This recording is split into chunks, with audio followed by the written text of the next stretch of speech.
Okay, ladies and gentlemen, this is a topic that's particularly close to my heart.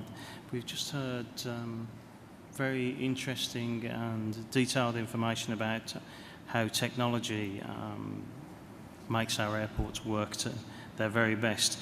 But deep down, ultimately, I feel that people are every bit as important, if not more so, and that if you don't have the right team, you'll never succeed. So I'm pleased that we have the three gentlemen that we do today with differing opinions on this critical subject. The topics that the panel has studied are what strategies may be employed to allow airport human capital to keep pace with expansion. How may a culture of leadership development and investment in high potential be fostered? How successful are graduate development programs at forming the leaders of tomorrow? Does the airport sector culture support investment in people? And when can leadership teams do future proof of their operations? Rather than answer them individually, I think it's better that each person speaks once. You can use the podium if you wish, or in your seat, but perhaps, Alice, you could lead off with your point of view. I'll use the podium. Okay.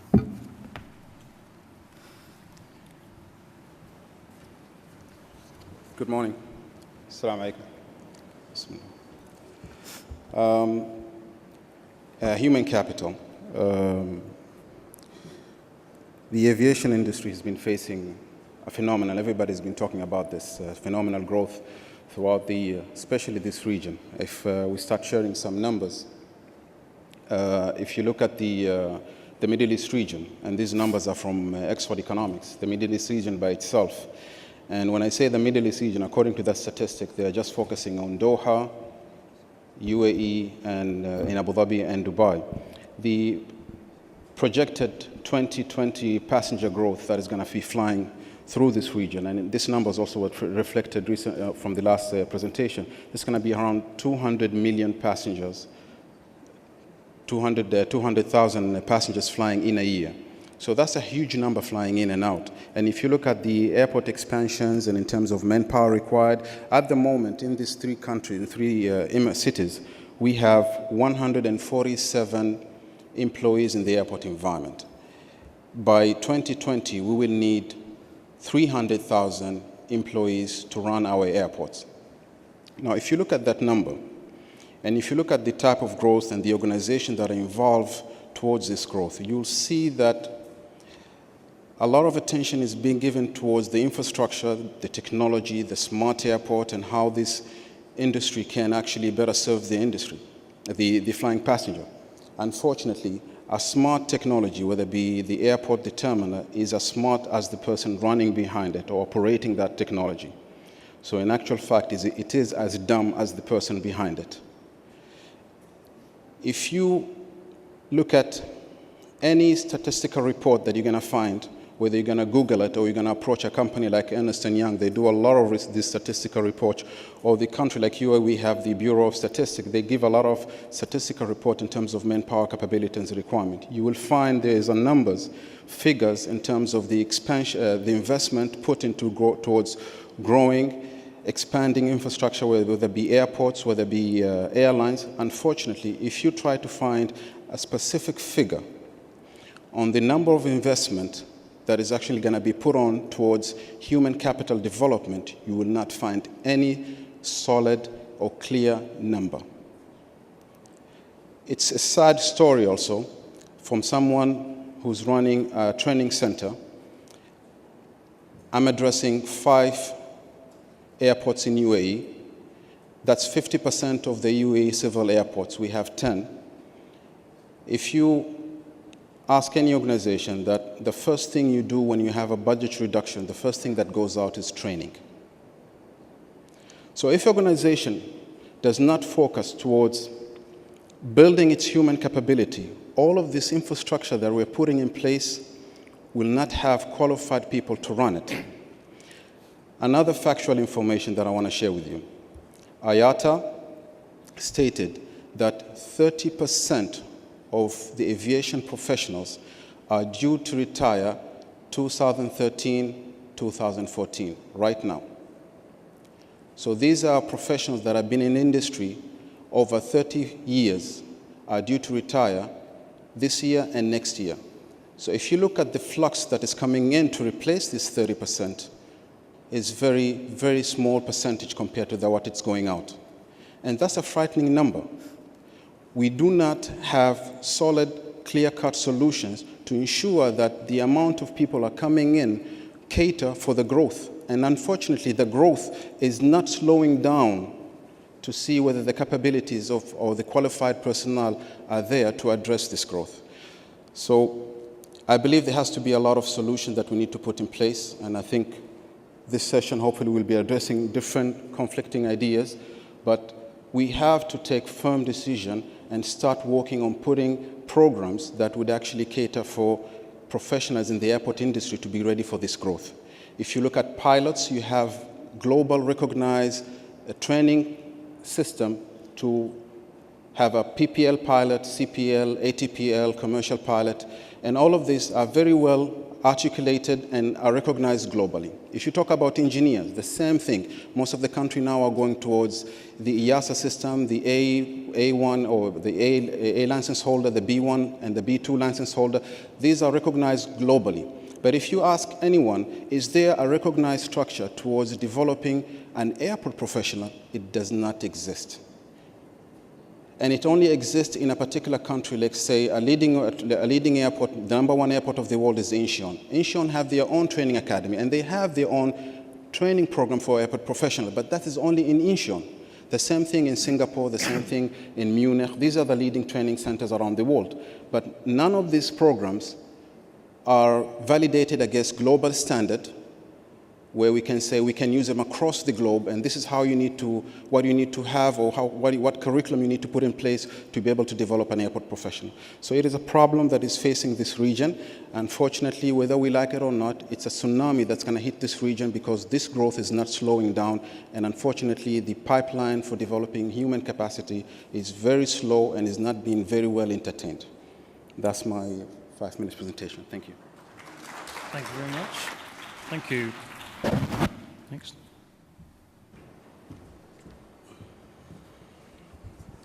Honored guests, ladies and gentlemen, it is indeed a delight to be here to talk about a subject that's very close to my heart, which is this question of leadership.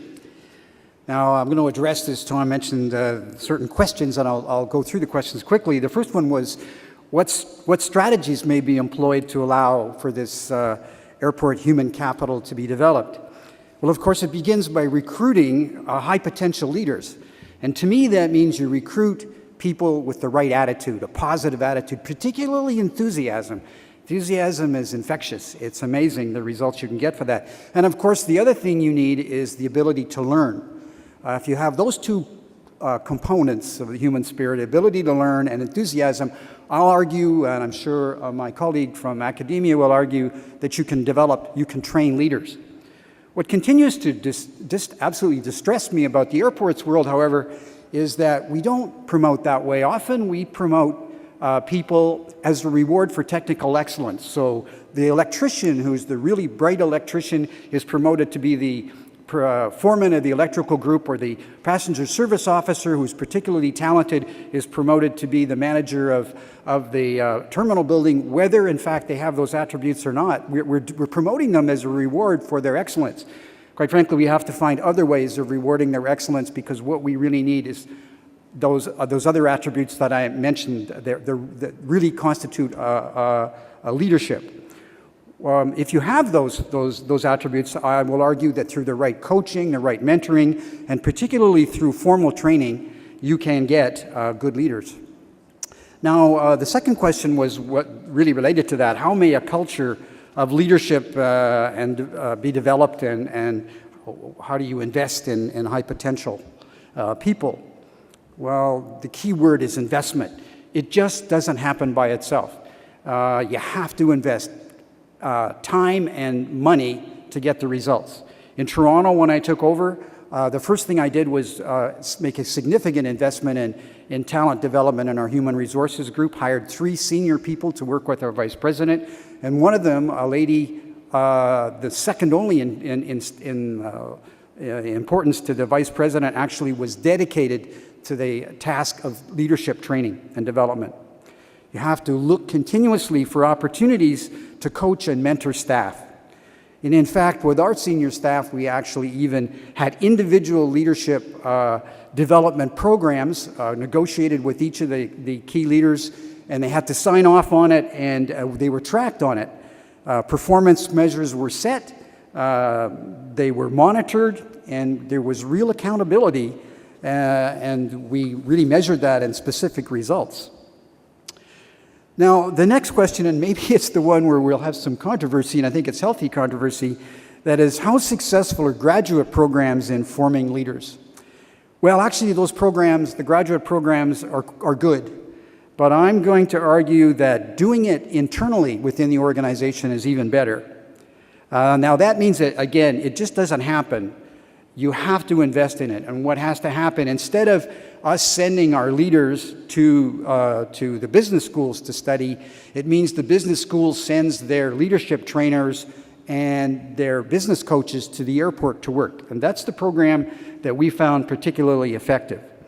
And I'll go through some of the advantages that we got from that approach. First off, by having the coaches and the trainers come into the airport and work with our staff, there was a real team-building aspect about it. Our vice presidents got together off-site 4 times a year to work on nothing but the leadership question, and that really built their sense of teamwork.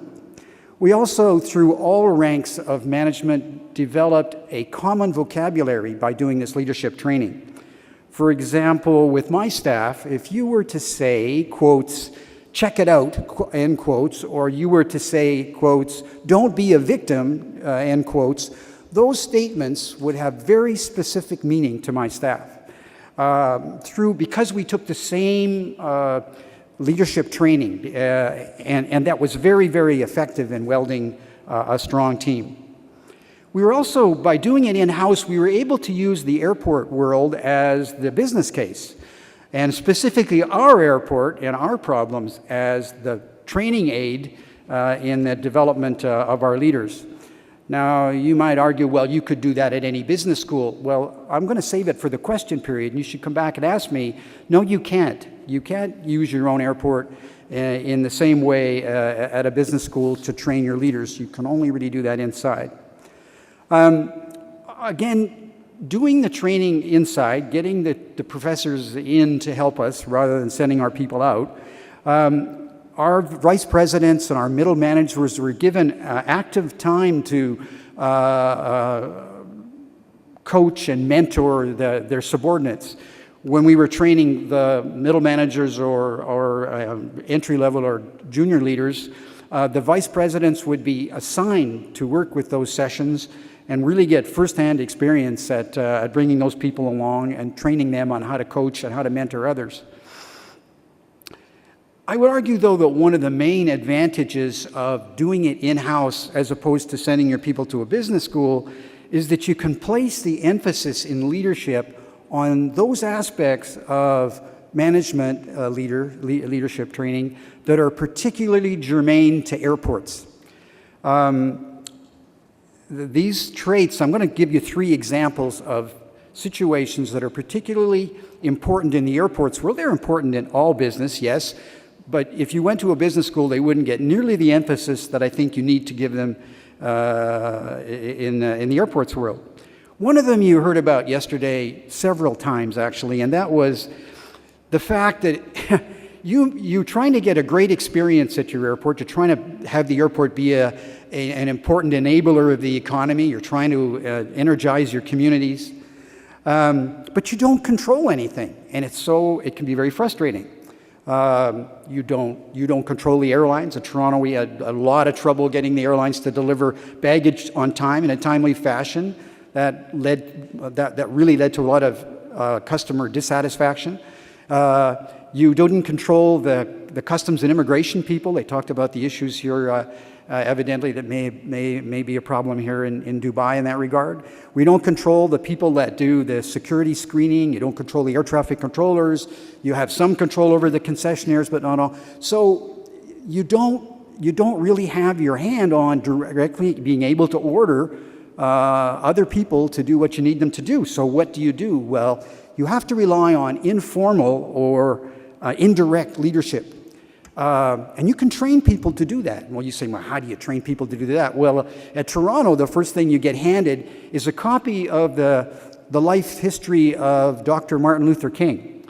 I mentioned Dr. King because here's somebody that nobody had elected to any office. He wasn't the president and chief executive officer of any company, but here's a man who changed an entire society by the brilliant way that he exercised indirect or informal leadership. And that's the kind of training that our staff needed to get. My goodness, it's a lot easier to try to get the airlines to deliver luggage than to train change the attitude of an entire nation. A second really important aspect that needs to be emphasized in airport leader training is system thinking. I very much taken with the systems aspect, how everything in an airport is connected to everything else, and how important it is for our leaders to understand that. We had a crisis at Pearson a number of years back, security crisis, that we came up with a brilliant solution, to solve this crisis. The only thing we had to do was to forbid people to carry on luggage onto the airplane, which we did. And we proceeded then to create twice the crisis in our baggage handling system that we were trying to solve. And everything is connected to everything else, and it's really important that our leaders understand that, and particularly understand, and I can get back in the question and answer period what I mean about this, but the danger of hero loops developing. And the last area, the third area I'd mention is one that's a little obtuse, but stay with me, please. The importance of what we call adaptive challenge. There are problems out there, quite frankly, that don't have ready solutions, simple solutions. And you have to learn your way through them. And one of the things that we really emphasize in our training is this whole aspect of adaptive challenge, adapting the organization, learning and thinking your way through these problems. So those are examples of the kinds of things that would be emphasized much more if you do it in-house than you might get elsewhere. Now, one of the questions asked, does the airport sector really support an investment in people? And I would say sometimes yes, sometimes no. We're very fortunate in Toronto because we're a fully private sector company that we had the means to be able to invest in. And it cost us way more than $1 million to bring in those external coaches and the professors and the mentors and the business coaches from outside. We had the company's support for that. That's might be much harder to get in a lot of not-for-profit or government organizations. Also, we had very strict performance measures against which people were assessed, and their my pay per performance, or my pay as an executive, senior executive at the airport, 60% of it was pay per performance. The vice presidents, it was 30% of their pay was tied to their performance. This was a big motivator in terms of advancing the interest in leadership, because again, my salary may be tied to achieving certain goals, but I'm dependent on those people below me, on my leadership of those people to succeed. Now, the last question was, what can leadership teams do to future-proof their organizations? Well, I think I've covered a lot of it. Recruit well, and then invest. You have to invest the time, energy, money in training the leaders. You have to ensure that training is relevant, that it really is oriented toward results and not just processes. You have to you really have to focus on measuring performance. I think it's very important that you reward success and you punish failure, quite frankly, in the leadership area. And finally, make this whole program fun. I mean, I can honestly say that our staff really look forward to those training sessions, developing themselves, their self-awareness, and their ability to lead. It was fun. Well, it was fun, but was it successful? Well, I'm not boasting in the sense that I'm going to tell you that this had nothing to do with me and everything to do with my team. But we were in 2000, I think it was 2009, we won the IATA Eagle Award for the most improved airport in the world. So I would argue that this investment, this $1 million and the people, it paid a huge dividend. Thank you very much. Thank you very much, Lloyd. George, next.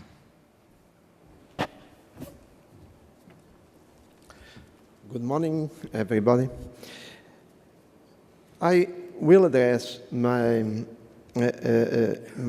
topics about the subject of this session in a quite different way. The reason why is because being aviation such a growing business, I would ask myself, why shouldn't we invest in human capital and in personnel? The obvious answer should be yes. If we invest in infrastructures, in equipment, in technology, in systems, why shouldn't we invest in human capital? So if there is a session dedicated to this issue, if there is specifically a question asking us, does the airport sector culture support investment in people? Why is that?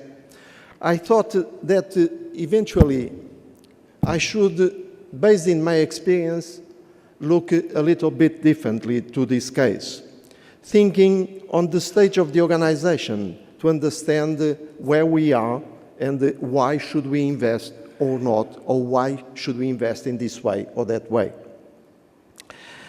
So, based on my experience, I would say that there is not an answer yes or no.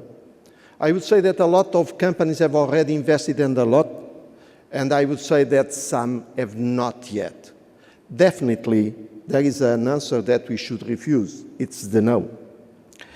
But why there are some companies where we should consider not yet? I would say that there are three main reasons. First, because for decades, airports were seen almost as parking or service stations for aircrafts. They are infrastructures, not business. A second reason, airports were born with public ownership. Launched as public infrastructures, values such return on capital employed or excellence on client service are absent. Revenues were seen like tariffs, levies, or taxes, just to recover costs. Economic regulation, the third reason, also didn't help at all.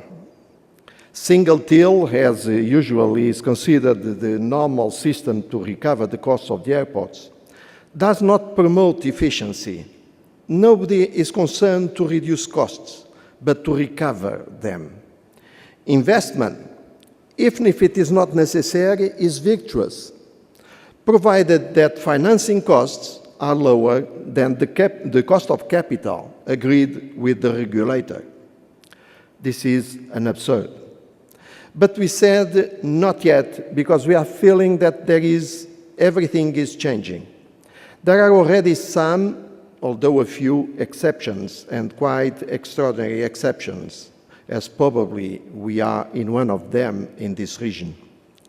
The privatization process of these infrastructures, the competition among the airports are bringing to the stage not only service levels, but also operational efficiency, CapEx restrictions, passenger experience. It's not possible to cope with this new challenge without investing in people all along with technology. Managing capacity on an intelligent way, offering a high level of service on operations, and an enhanced passenger experience through the non-aviation business are becoming more and more complex. Investment on human capital will reward more, at least in line with technology or infrastructure. My company endorsed in 2010-2011 a huge program of human capital development, an extremely well-designed program with the assistance of external and specialized consultants has been put in place, starting with a thorough assessment of the individual competencies, either behavior, either the core competencies, with the involvement of about 70% of the company employees. The objectives of phase one of this program were to create an individual dossier to evaluate the fit with the optimal profile of each function, and later to set up an individual development plan. The idea was to commit each employee in its own development and career, to create mobility within the organization and to promote the initiative and the leadership. The second phase has evaluated the teams and finally the structures, with the objective to support the launch of a transversal plan of development. What was the outcome? Unhappily, a lot of information, but also a lot of frustration and mistrust. Why? Because of the culture of the company, and I assume that in a big part of the sector, in general, with some exceptions, was not prepared for it.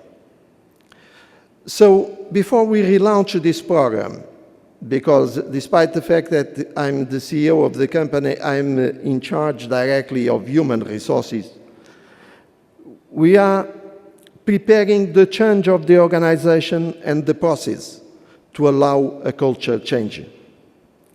We are focused on fairness and transparency, much more than in technicalities and closed concepts, which frighten the majority of the employees. Organization, process, people investment had to lead a different culture.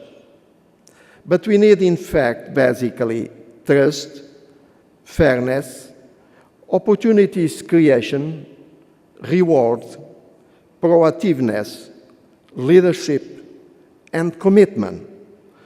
And all these will assure a better performance and a great level of satisfaction. We have just finished our privatization process. Our company will become a private company with quite different goals. It's the reason why we have to change the mindset of the organization, and we are redesigning the whole organization, and we will redefine the functions. So the investment is not something that, in the human capital, is not something that we consider as a closed subject. It is something that has to be done at any time, at any moment, depending on circumstances. Basically, this is my final conclusion.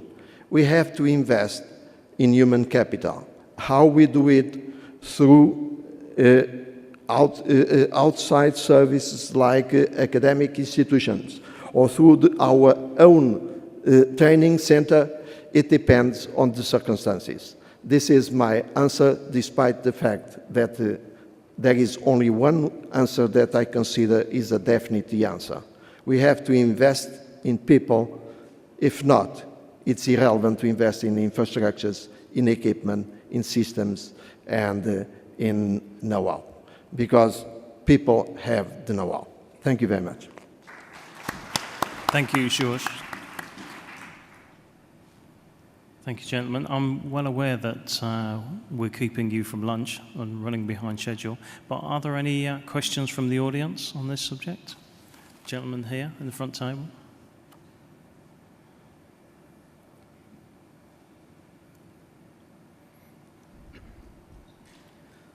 Sir, my name is Muzammil and I'm aviation university student from Pakistan.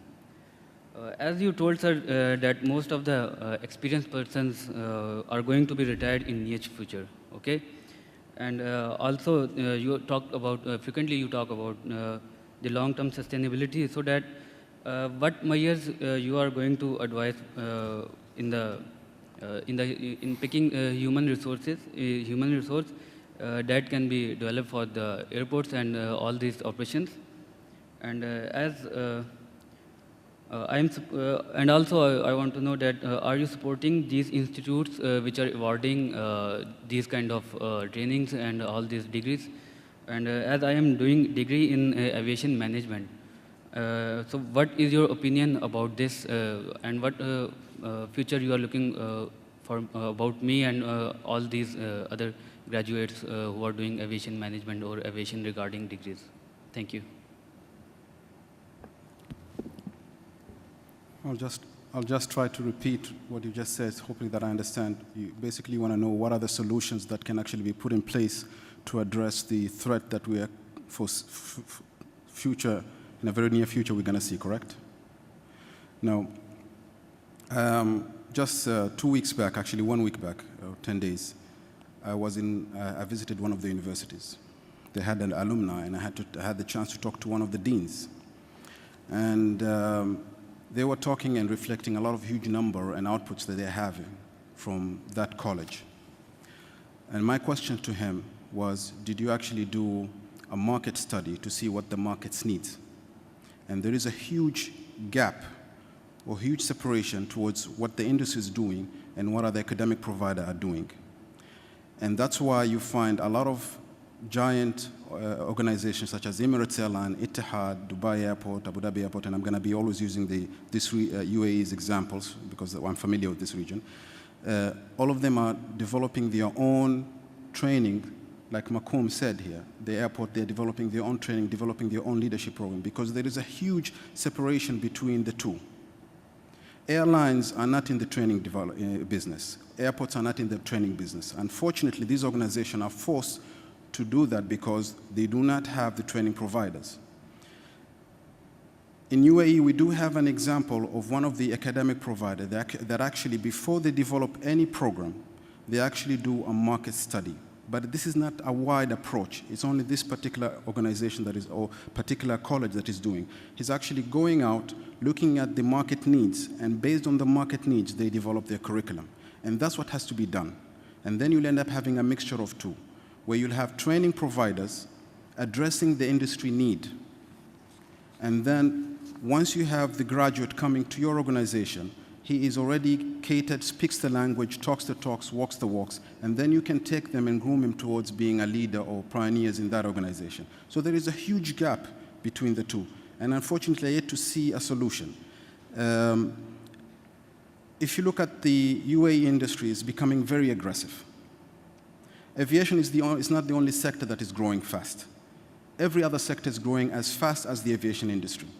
And they do not even respect each other's investment towards capacity building. And I'll give you a classic example, and this is a first-hand experience that I had. In airports, you have firefighting experts or firefighting personnel. Now, they are trained to fight or to address any fire situation, whether it be an aircraft crash, if the aircraft has a nuclear cargo, biological cargo, any type of petrochemical cargo, any type of fire hazardous, they are trained to cater for that, right?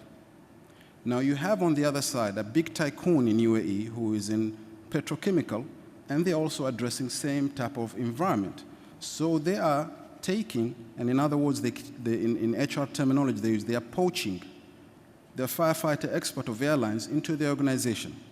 So now an airport will try to come up with an alternative and say, why don't I just put a barrier to prevent such a shift? And they will introduce a bond. And that's why you end up having an employee, whenever he has to undergo a training, they will put a bond on him that either you pay or you serve us for the next 5 years or X years.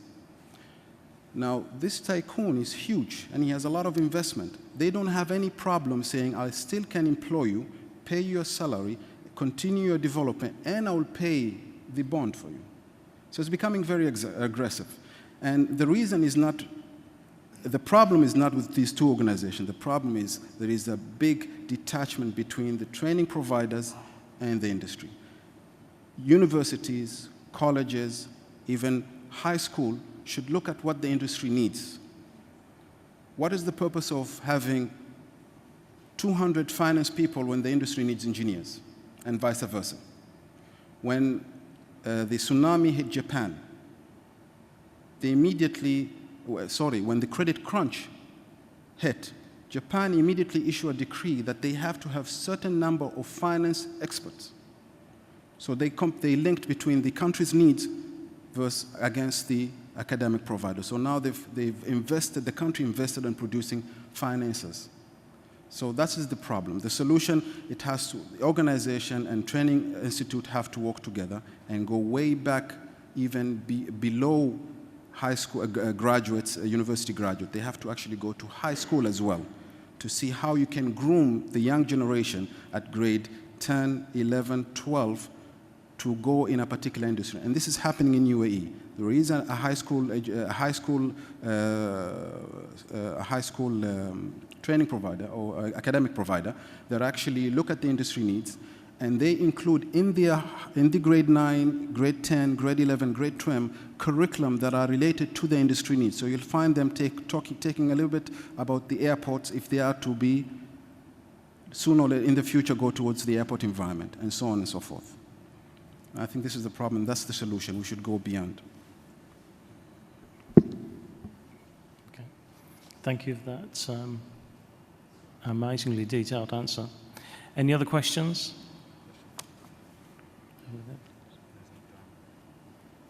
My name is Indrajit, and I'm an aviation analyst.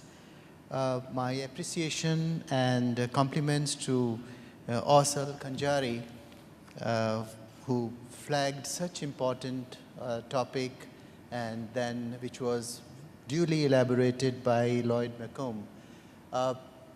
This concern of his is very pertinent, but unfortunately this particular thing has often taken the back seat.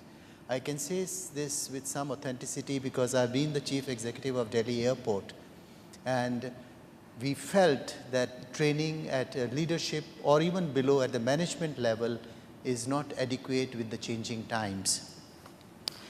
I was very recently invited to speak or teach in an MBA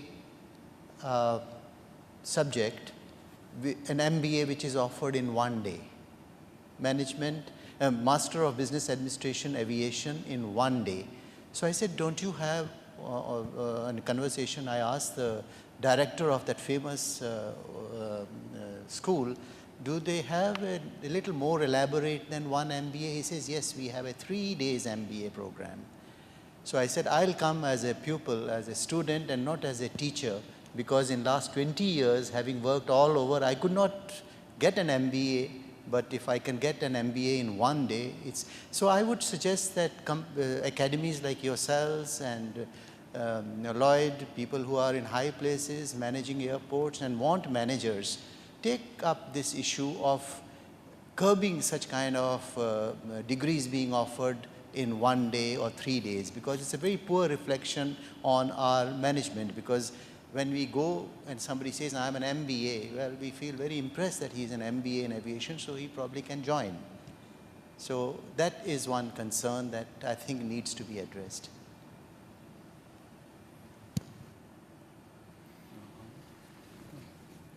Anyone like to comment on that? I totally agree with you, and I will rephrase the Norman phrase, equality in, quality out. We always know garbage in, garbage out, right? Now it's up to the institute, it's up to the organization. Now, how do they want to actually address this? And I do agree with you. You have a lot of these. I think I consider them commercial courses rather than really solution providers and solutions to the problem that we're facing. But it's up to the organization. I know there is an airline in UAE at the moment has a superb program for its pilot. Normally, in any other airline, you would have a pilot undergo the typical conventional pilot training, correct? But what they have decided to do is to take high school graduates put them into a pilot program, parallelly put them also into a bachelor's degree program. So when they graduate after 6 years, they become a bachelor degree holder and they become a qualified ATPL license holder as well. And this fits perfectly with what Macomb was saying, is now you're building leaders from day one. Leaders have to be groomed for years to become leaders. So by doing this way, these pilots are now not only going to be technical oriented on how to fly an aircraft, but actually they do have some managerial skills to later in the future lead the organization. And once they finish the 6 years, then they start going into leadership program where they are now being catered to either go to a master's degree holders and even further. And these are really managerial courses, and that's how we're supposed to do it. But then this is up to an organization, up to an airport. If you're willing to invest, like you said, it's up to you how you want to invest it. And if you want whatever quality you're going to bring in, this is the quality you're going to get out at the end of the day. Did you want to speak? Okay. I'm afraid, ladies and gentlemen, that we've overrun considerably due to the quality of the information given and the quality of the answers as well. So we'll have to stop it there, I'm afraid.